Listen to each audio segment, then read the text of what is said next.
कोटि कोटि प्रणाम। महामारी के 2 साल लंबे कठिन काल और सारी विपदाओं पर विजय प्राप्त कर हम दर्शनाभिलाषियों को अपने दर्शन का सौभाग्य प्रदान करने पधारिए हम सबके बीच खेतवाड़ी 7वीं गली सार्वजनिक गणेशोत्सव मंडल मुंबई में आइए मनाने हमारे मंडल की 73वीं वर्षगांठ। गणपति बाप्पा मोरया। धन्यवाद।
श्री राम, उनके पास तो कोई रथ नहीं है।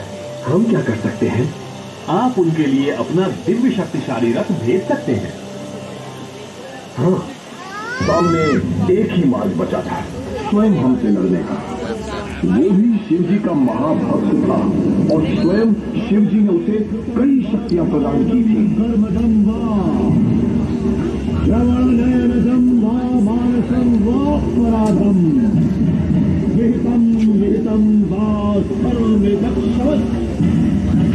जय जय करुणाब्धे श्री महादेव शंभो, श्री महादेव शंभो, श्री महादेव शंभो। ओम नमः शिवाय।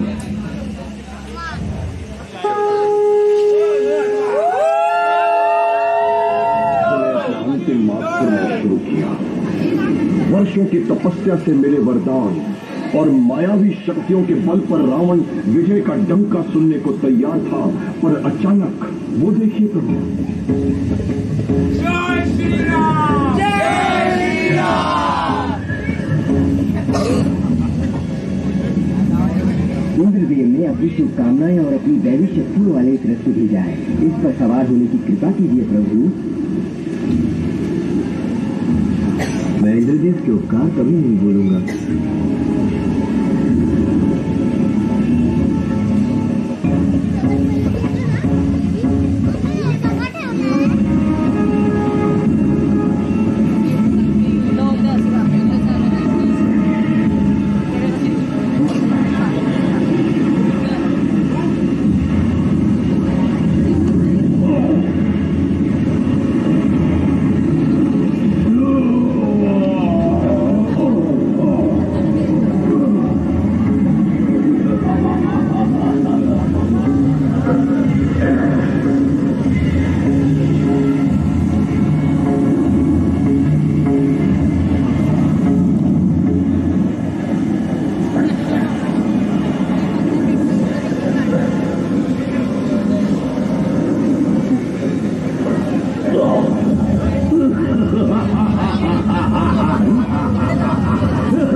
हनुमान, तुम शिव का रूप हो।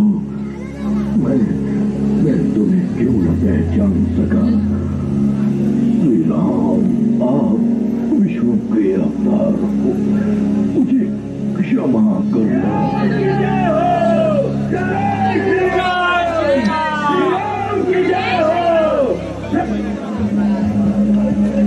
प्रणाम गुरुदेव। आयुष्मान भव। हेलो, आप सबका अयोध्या में स्वागत है।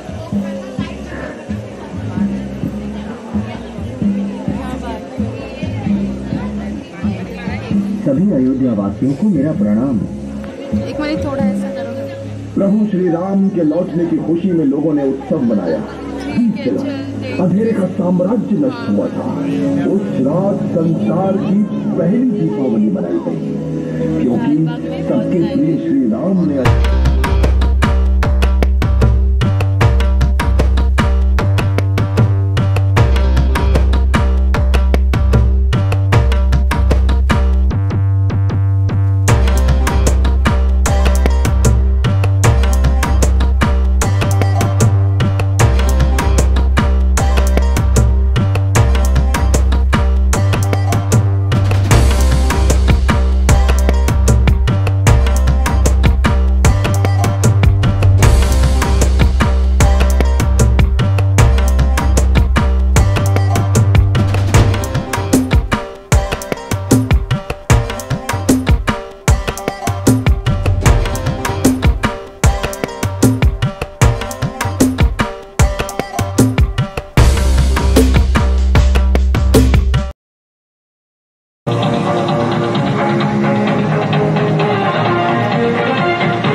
आमिर खान टायर पंचरवाला, आलिया भट्ट मेहंदी कोन, शार्क पिस्ट्री सर्व्हिसेस आणि अक्षय कुमार इलिवान.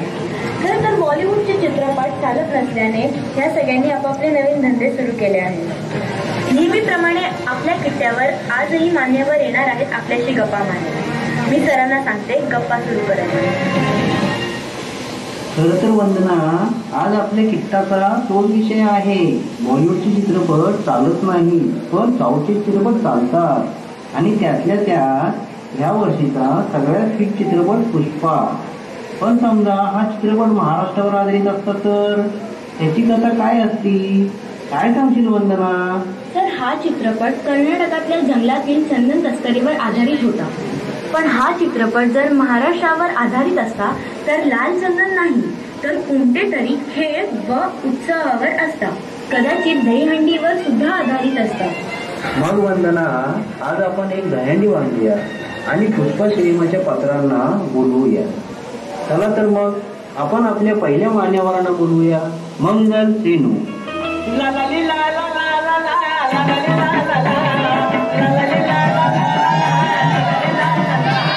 खरं तर एक का नाही, मला ही हंडी फोडायची खूप दिवसाची इच्छा आहे. मी का नाही कुणासोबत ही हंडी फोडू शकतो. एकदा तर मी का नाही पहाटे सुद्धा उठलो होतो. अशा प्रकारच्या खेळासाठी चांगला सराव करणं लय आवश्यक असतं बाबा. आणि त्यासाठी लवकर उठावं लागतं, नाही तर आपल्याकडे आहेत काय जण 12 वाजता उठणार. बरं, आपण पुढच्या मान्यवरांना बोलूया. कुमार रेड्डी.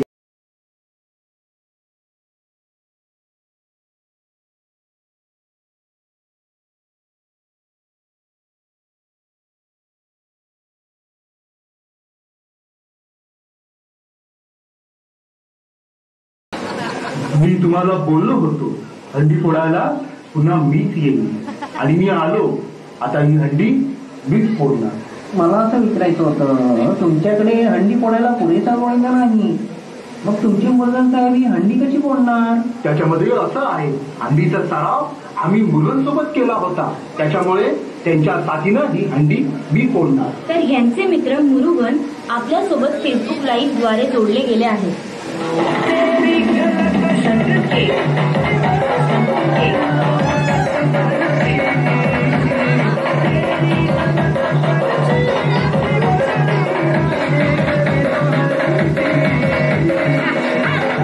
गेले काही दिवस मी आपल्या समोर आलो नव्हतो.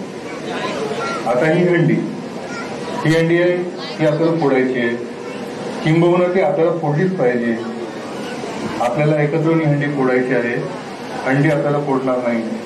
त्यासाठी हंडीमध्ये आपल्याला दही टाकायला पाहिजे, आंबट दही टाकायला पाहिजे, कोमट दही टाकायला पाहिजे, तिखट दही टाकायला पाहिजे. आता मला तुमची साथ हवी आहे. आपल्याकडे एक महिला स्पर्धक देखील आहे, बोलूया त्यांना. दक्ष यानी.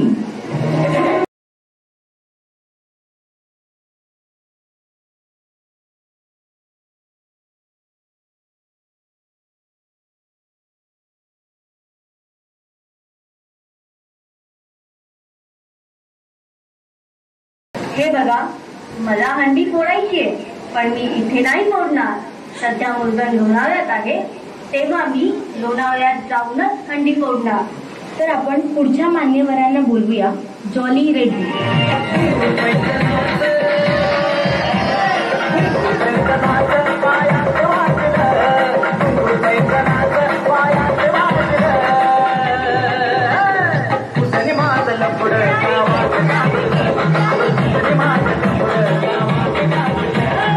काही झालं तरी ही हंडी आमचे साहेब फोडणार.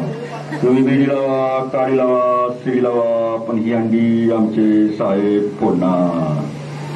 आता जॉली रेड्डी साहेब आहेत, तर चंद्रमुखी पण आलीच पाहिजे.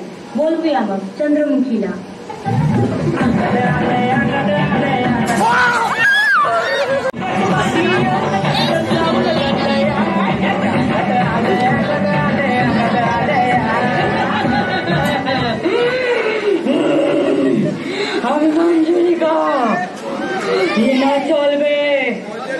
जॉली बाबू, अभी तुम्हारे ना छोड़बे. मला असं विचारायचं होतं, तुमच्याकडे हंडी फोडायला पुरेसा गोविंद नाही, मग तुमची मुलगा साहेब ही हंडी कशी फोडणार? त्याचं काय आहे, आम्हालाही गुरु भेटले आहे आणि त्यांच्या आशीर्वादानेच आम्ही ही हंडी फोडणार. बोलवूया मग यांच्या गुरूंना. कोंडा रेड्डी.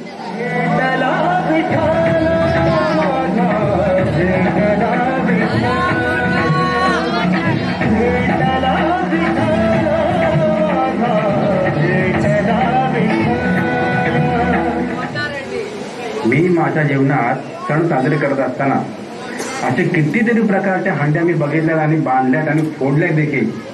मी कुठल्याही स्तरावरची हंडी फोडू शकतो. आताची सगळ्यात मोठी ब्रेकिंग बातमी आली आहे. मुरुगनचे काही गोविंद नॉट रिचेबल आहेत. आम्ही त्यांना संपर्क करण्याचा प्रयत्न करतोय, कोणाचेच फोन लागत नाही आहे. अरे, केशवचा फोन लागला.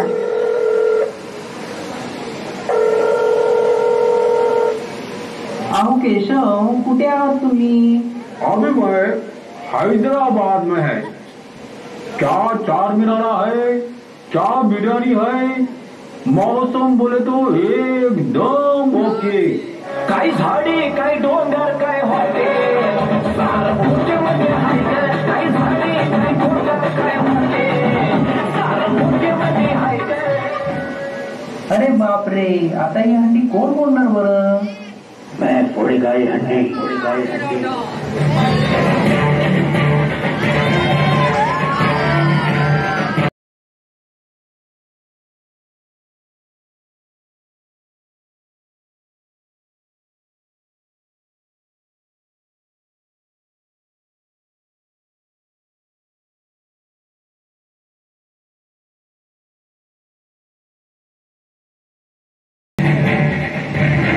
इधर किसी के फट्टे में टांग अड़ाने को नहीं आया, राज करने के लिए आया मैं, झुकेगा नहीं.